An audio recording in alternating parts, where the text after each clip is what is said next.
Okay, let's take a look now and see why Scott Walker fell so fast. Everybody has their own theories, but first of all, Walker led for a lot of months in Iowa polling.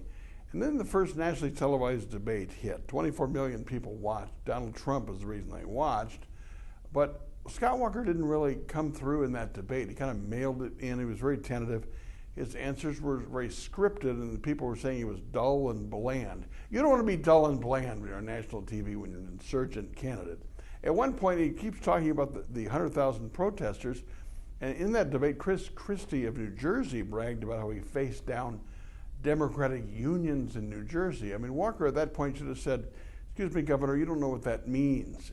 The fact of the matter is that Chris Christie filled an $11 billion budget hole without raising taxes, but he didn't do the collective bargaining reforms that Scott Walker did. Walker didn't take the opportunity to have a Clint Eastwood moment, and he just doesn't look good when he tries to act tough.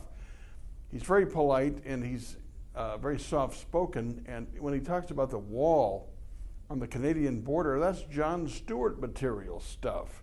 Are people really afraid of Canadians marching in from Ontario and Saskatchewan? I don't think so.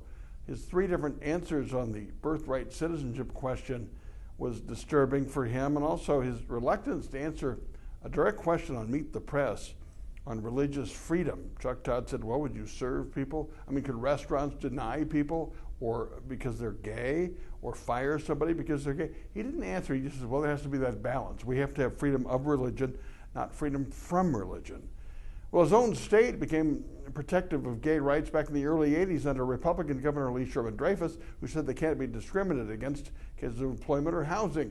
He wouldn't even stand up for that history and answer the question.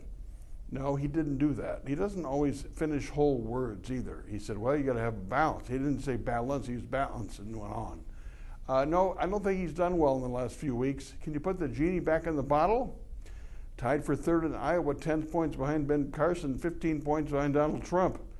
It's going to be tough, not impossible, but it's an uphill battle for the man from Delavan. My 2 cents, my 2 minutes are brought to you by Edge Construction and Capital Consultants.